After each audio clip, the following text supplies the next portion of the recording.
Y ahora iremos a ese acuerdo, que sin duda la noticia de más impacto de las últimas horas, pero me quiero detener primero en un episodio que vivimos ayer y que tiene mucho que ver en cuando nos hacemos la pregunta de cómo se propagan las mentiras, ¿no? ¿Cómo es posible que algo que se cuenta de una manera como no ha sido, llegue al final al imaginario de la manera que se cuenta mal, de la manera que se cuenta de mentira? Bueno, pues ayer, por ejemplo, nosotros escuchábamos unas declaraciones de la presidenta de la Comunidad de Madrid, de Isabel Díaz Ayuso, presidenta de la Comunidad de Madrid, que acusaba a otro presidente autonómico, en este caso a Imanol Pradales, de amenazarla, pero además amenazarla utilizando un lenguaje como el que en su momento utilizaba la banda terrorista ETA.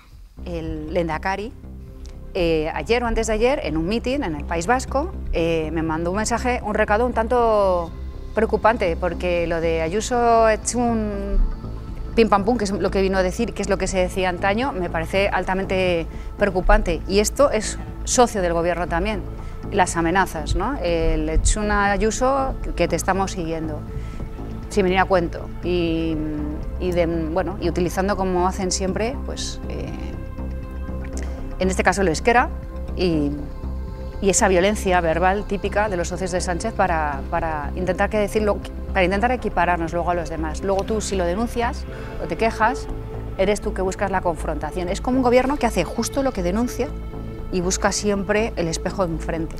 Era en una entrevista en Telecinco, ella dijo eso, que el Lehendakari había hecho eso de pim pam pum, te estamos siguiendo, esa amenaza directa entre presidentes autonómicos para terminar señalando, que al final era el objetivo también, para terminar señalando al gobierno de Pedro Sánchez por ser socios de investidura del Partido Nacionalista Vasco. Claro, la entrevista quedó ahí, esa fue la declaración de Isabel Díaz Ayuso, o sea, amenazada por el presidente de Euskadi, por el Lehendakari de Euskadi, por el Lehendakari vasco.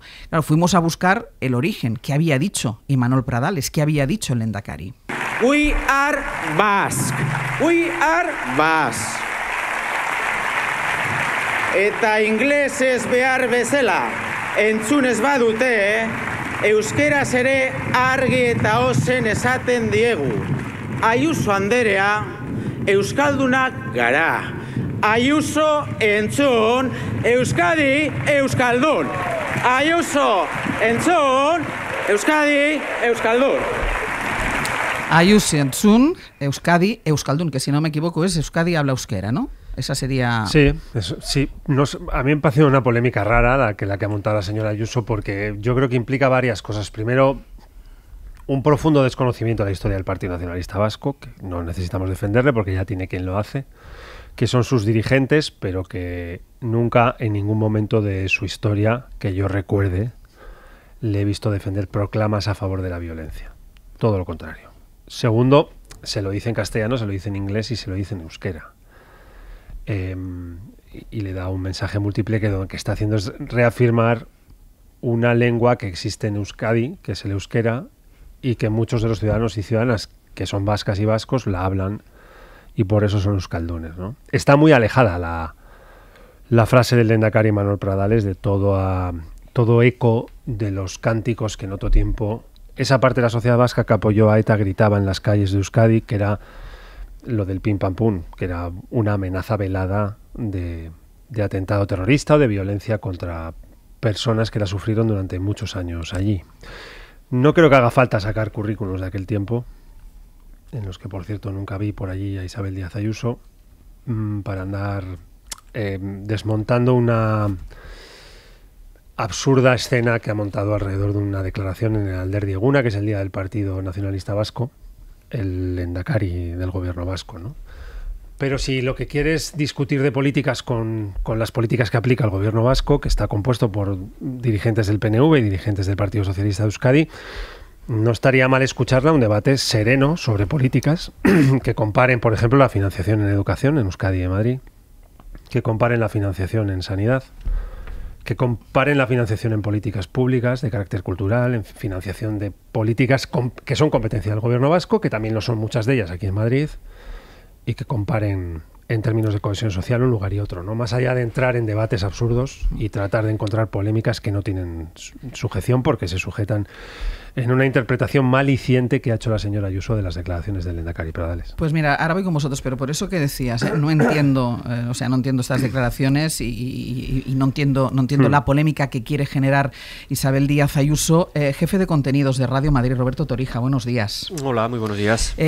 Cuando ayer nosotros nos llamaba la atención, primero las declaraciones de Isabel Díaz Ayuso, que nadie la corrigiera, y después escuchando ya lo que había dicho Manuel Pradales el día antes, tú nos avisabas de que esta respuesta fuera de lugar, esta respuesta extemporánea completamente de la presidenta de la Comunidad de Madrid, esta declaración polémica no es casual, no es una metedura de pata, no es que ella no entienda el euskera, no es que ella no sepa lo que está diciendo, sino tú dices que hay toda una estrategia detrás para desviar la atención sobre otros asuntos que sí la señalan. Puede ser, por ejemplo, el propio desacuerdo que tiene con la cúpula de Génova al abordar el tema de Gaza. Sí, desde hace días Ayuso y cualquier miembro del PP madrileño tienen que explicar en cada intervención su apoyo al gobierno de Netanyahu en pleno genocidio. Y por eso tratan de subirse a cualquier polémica para salir de ese marco, especialmente ahora que su discurso contradice al del rey. El rey reina pero no gobierna, es decir, el rey no tiene que tomar más postura que la conciliación y nosotros por parte de nuestra administración el máximo respeto. Dijo también lo de Pradales, que el gobierno utiliza la inmigración para reventar los servicios públicos, habló de los coches de Fernando Alonso cuando le estaban preguntando por el genocidio. Lo que hay detrás son serias dificultades para explicar, por ejemplo, por qué el Partido Popular de Madrid no quiere suscribir en la Asamblea el discurso del rey ante Naciones Unidas. Es una guerra que debe terminar con la desaparición de Hamás y con Gaza en un estado en el que pueda salir adelante sin el terrorismo, sin esa amenaza de Hamás. Es el portavoz del PP madrileño que también forzó en esa intervención su propia polémica, llamando diputada transexual a la diputada Jimena González. En definitiva, es el manual de toda la vida de Miguel Ángel Rodríguez, forzar cualquier polémica mediática para que no se hable de los fallos en la gestión del gobierno de Ayuso o que no se hable de situaciones incómodas como esta en la que están en este momento. Torija, muchísimas gracias por el contexto. Hasta luego. Me parece importante el contexto porque yo es que siempre me debato cuando Isabel Díaz Ayuso dice algún tipo de barbaridad de este tipo, si hay que darle o no hay que darle publicidad. Lo que pasa que al final una cosa son sus declaraciones fuera de todo sentido, sus insultos incluso. Otra cosa es cuando se miente, y se miente de una manera tan flagrante. Y dice Torija, es el manual de Miguel Ángel Rodríguez. Bueno, es un manual, es una manera de hacer política, Cristina, llevada a unos extremos yo creo que peligrosos ya. Hombre, tú puedes generar polémica con algo que es interpretable, en el caso de lo de Pradales no lo es. Y además, Pradales no te ha amenazado. Incluso si te hubieran trasladado ese mensaje de lo que ha dicho Pradales, es difícil de concebir que el presidente del País Vasco se exprese en esos términos, ¿no? Lo primero que uno tiene que hacer es imposible, vamos a ver qué ha dicho realmente. Vamos, me parece bastante de enorme gravedad que digas que es que te ha amenazado de muerte y utilizando el mismo eslogan que utilizaba ETA. No hay polémica posible cuando partes de un presupuesto que no existe y que no es así. Pradales se hacía eco, con bastante retraso, por cierto, del plante que dio la presidenta de la Comunidad de Madrid en la conferencia de presidentes, que se levantó cuando se utilizaron los pinganillos, ¿no?, por el uso de las lenguas cooficiales en cada uno de sus territorios.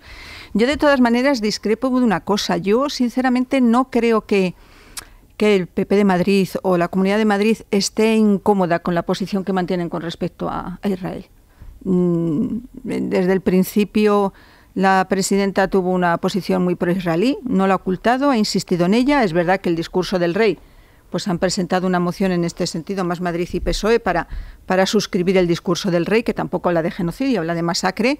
También habla y elogia al pueblo israelí y a la historia terrible que ha sufrido, pero el hecho no sería la primera vez que la presidenta de la Comunidad de Madrid mantiene un discurso muy distinto al de Génova o al del resto de los varones territoriales, y eso nunca le ha supuesto un problema. Y yo creo que esta vez tampoco, sinceramente. Lasalle.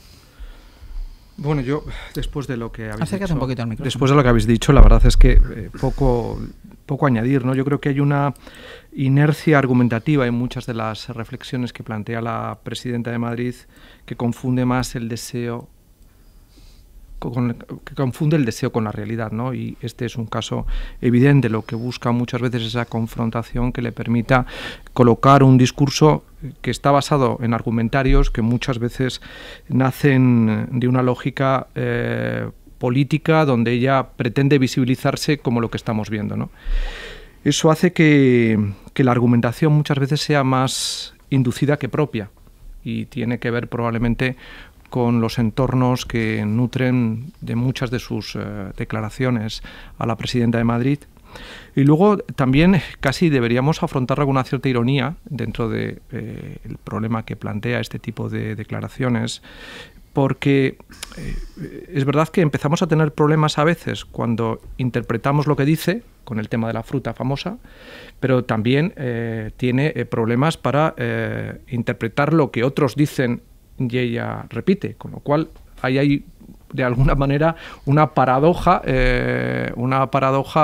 interpretativa sobre el lenguaje que debería ser objeto de algún tipo de reflexión, ¿no? En las facultades de derecho, de comunicación. Que hay cosas que yo creo que no se prestan a la interpretación. Esto que está diciendo es una mentira. O sea, no hay interpretación posible. Claro, pero como también sabemos lo que dijo en presencia del presidente del Gobierno en el Congreso de los Diputados. Tampoco hay interpretación. ¿Vale? Le insultó, le llamó hijo de puta. Por tanto, pero ella coloca en esa lógica que, como digo, hay una inercia argumentativa inducida por parte de un entorno que le da mucha importancia a visibilizar este tipo de argumentarios, porque lo que piensan son en las redes sociales, en la generación de tráfico y sobre todo en la construcción de una personalidad que se caracteriza por desarrollo una especie de guerra cultural permanente contra todo aquello que no forma parte del imaginario que alimenta mi discurso. Y punto, que tiene mucho que ver con lo que está sucediendo a través de los populismos digitales, que piensan los conceptos, desarrollan las narrativas en contacto con las redes sociales. Y probablemente es lo que sucede con la presidenta de Madrid, que está más pendiente del impacto que van a generar las declaraciones y, por lo tanto, el tiempo que estamos ahora mismo dedicándole y ocupando alrededor de lo que ella dice o no dice, porque ese es fundamentalmente su objetivo, visibilizarse y convertirse realmente en protagonista de una realidad que probablemente la convertiría más en anécdota marginal de lo que realmente es el protagonismo de las noticias. Pero yo planteo una cuestión, ¿eh? ¿Cómo hacemos los medios, ya no sé si llamarlos tradicionales, no sé cómo autocalificarnos, si te digo la verdad, porque también dentro de nosotros cada uno es de su padre y de su madre. Entonces, como no sé cómo autocalificarnos, pero ¿cómo hacemos nosotros, que nos dedicamos a analizar la actualidad para luchar contra esto? Porque tú dices, lo hacen porque se mueven fenomenal en las redes, que es por donde se informa muchísima gente. No hacemos nada, no combatimos la mentira. Claro. O sea, seguimos, dejamos correr y que haya alguien que mañana en la calle nos dice, es que el Lehendakari en Euskadi amenazó con matar a Isabel Díaz Ayuso. ¿Cómo lo hacemos? Claro, estoy totalmente de acuerdo. Este es mi debate todos los días. Claro, este es el problema. El problema es que uno de los grandes conflictos que están generando las redes sociales es que hemos aceptado que los contenidos que circulan, aunque en su mayoría sean fakes, son noticiables e informables, entre comillas. Y pretendemos proyectar una lógica de objetivación sobre lo que es una subjetividad fake. Y lo que deberíamos ser capaces es de ir realmente replicando respecto de este tipo de comportamientos, no la visibilización que los desmonta, sino la demostración de lo que son es esencialmente eso, un discurso fake, una narrativa que lo que busca es desestabilizar la verdad. Y no hay más vueltas a esa realidad. Y eso se llama populismo digital. Y esto, desgraciadamente, es un fenómeno que nos acompaña y nos va a tener que acompañar. Y me parece súper razonable que tratemos de desmontar los argumentos que construyen un personaje. Pero no olvidemos que el personaje se construye porque, en este caso, de acuerdo con, el argumentario más o menos sostenido en la psique colectiva madrileña, en términos políticos, esto sería perfectamente congruente, razonable y asumible. Y eso es lo que deberíamos preocuparnos. Que diéramos por supuesto que es factible que alguien piense que el presidente, el Lehendakari de Euskadi, está retrotrayendo su mirada a algo que jamás hizo el PNV. Históricamente, como nos ha dicho Edu, y es absolutamente cierto. sino que es congruente con lo que está sucediendo ahora respecto de una mayoría parlamentaria que opera en el Congreso de los Diputados y que está colocándonos la idea de que los terroristas están respaldando al gobierno de Sánchez. Esto es lo realmente... es fascinante en términos de comunicación, pero es inquietante en términos democráticos. Bueno, yo creo que a tu pregunta, Áñez, que es una pregunta de Facultad de Periodismo importantísima, ¿no? La más importante que se puede hacer seguramente hoy en día es esa, porque vivimos un tiempo en el que yo creo que hemos pasado de poder tener distintas opiniones sobre los mismos hechos a habitar un mundo construido con distintos hechos. Y hay un debate sobre la naturaleza de la verdad y la naturaleza de la mentira, ¿no? Pues aparece un presidente, la escena se abre el telón, aparece un presidente y dice: me merezco el Nobel de la Paz porque he cerrado 10 guerras desde que llegué. Y es falso, pero lo dice. O se abre el telón y aparece el mismo presidente y dice: Zelensky inició la guerra contra Rusia. Y se queda tan ancho, se baja el telón y mucha gente cree que es Zelensky quien invadió Rusia y que hay una guerra entre Ucrania y Rusia porque Zelensky invadió Rusia. ¿Esto quién lo dice? El presidente de los Estados Unidos. ¿Qué no dirá la presidenta de la Comunidad de Madrid? Que escucha Ayuso entzun, Euskadi euskaldun, que es básicamente Ayuso escucha, Euskadi habla euskera, y piensa que es una amenaza sobre los viejos eslóganes de una banda terrorista que se llamaba ETA y que hace ya, no me acuerdo, 14 o 15 años que ya no existe. Entonces, discutimos sobre si podemos tener distintas opiniones sobre un mismo hecho. A lo mejor podemos tenerlas. Yo creo que debemos tenerlas. Es sano tenerlas en los asuntos en los que discutimos sobre cómo nos gobernamos. Ayuso puede pensar que bajar impuestos es positivo. Yo puedo pensar que subirlos un poco para una suficiencia de financiación de las políticas sociales es buena idea. Podemos discutir sobre los mismos hechos. El problema está en la línea que señala José María, que estamos empezando a vivir balcanizados de hechos, con hechos diferenciales, distintos, realidades dispares. ¿Qué deberíamos hacer? Los medios clásicos, como decías antes, yo creo que seguir con una garita y una alerta de 24 horas alrededor de señalar dónde está la verdad y la mentira es un sitio muy digno y una barricada muy digna donde ubicar el periodismo. ¿Qué es verdad y qué es mentira? Lo siento, es mentira lo que Ayuso dice que Pradales ha dicho. Es mentira, no es interpretable, no es discutible, no hay opinión posible. No es verdad, es falso, es falso. Circula rápido, como señala Lasalle en las redes, indiscutible, produce realidad, es performativa la mentira de realidades. Claro, mucha gente cree que es verdad. Nuestro sitio creo que es seguir diciendo dónde habita la verdad y dónde habita la mentira. Y en este caso, más allá de la frase de Pradales, lo que Ayuso dice solo es mentira. Déjame un momento porque quieres decir una cosa, no sé también si quieres decir algo, pero por salir incluso del ámbito de Isabel Díaz Ayuso, ayer portavoz del Partido Popular, Alma Ezcurra, después de la reunión de la mañana del Partido Popular, del Comité Ejecutivo, en rueda de prensa, es decir, no es ni un alcalde de ningún sitio, no es un político, digamos, que no está en primera fila, es la persona que elige el Partido Popular para que salga al atril a dar la rueda de prensa. En marzo de 2004 este señor Rodríguez Zapatero llega al gobierno, llega a la Moncloa, por unos atentados terroristas, los del 11 de marzo. Ahora nos enteramos, por lo que cuentan ustedes en su medio de comunicación, que en el año 2005, solo 2 años después de ilegalizar Batasuna y solo 1 año después de llegar al poder por un atentado terrorista, este señor le ofrece a ETA, nada más y nada menos que a la banda terrorista ETA, un pacto político para volver a excluir al PP de la negociación política. ¿Qué opinión me merece esto? Pues me parece que este señor es un indecente. Este señor es un indecente. Empieza la intervención diciendo: Zapatero llega a la presidencia del gobierno por los atentados de los trenes. Esto es otra mentira. Esto es otra mentira. Se puede hablar de si llega por la gestión que hace el propio Partido Popular, que es quien intenta colar la mentira de los atentados de los trenes. Por eso digo, para salir incluso del ámbito de Isabel Díaz Ayuso. Todo esto se resolvía, en este caso, si se acreditara que efectivamente ha sido más producto indiciario, entre comillas, o inducido, mejor dicho, indiciario, inducido, que algo consciente, disculpándose. Es decir, realmente un político que en un determinado momento se equivoca, que respeta la verdad, que comprende perfectamente el impacto denigratorio que está generando una determinada declaración suya, pues de igual manera que cuando uno llega tarde se disculpa y dice ha sido culpa mía, pues y no faltas a la verdad, pues no faltas a la verdad tampoco diciendo en un determinado momento: lo siento, leí mal las noticias, la información que me hicieron llegar fue equivocada. Y entonces ahí es donde realmente se aprecia, primero, la modestia con la que el político se aproxima al sentido que tiene sobre sí mismo y cómo se ve, y en segundo lugar, al respeto a los propios hechos que conforman la verdad, que opera como un elemento basilar sobre el que se sostiene la conversación pública, la conversación política. ¿Lo veremos? Pues esta es la prueba ¿no?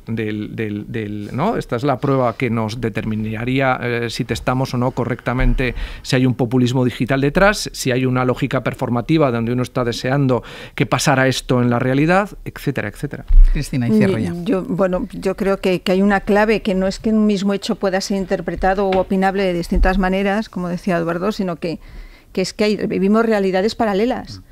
Y además hay mentiras que empiezan a circular. Quiero recordar que estuvo también la mentira de la bomba Lapa, que varios ministros la usaron, aquello se rectificó, nadie iba a poner una bomba Lapa al presidente del gobierno, pero los ministros siguieron hablando de la bomba Lapa como si fuera una amenaza para el jefe del Ejecutivo, cuando ya se había demostrado que no, que era en otro contexto y que el policía hablaba de sí mismo, me van a poner una bomba Lapa. Es decir, este es otro ejemplo de una mentira que no se rectifica, que nadie dice, di crédito a una información que era falsa, que estaba manipulada, que estaba confundida, y aquí tenemos otro ejemplo, y es eso, las realidades paralelas y sobre todo la incapacidad de rectificar y decir, nos hemos equivocado en esto. Yo creo que decías, Lasalle, la posibilidad, ¿no? y demostrar cierta humildad.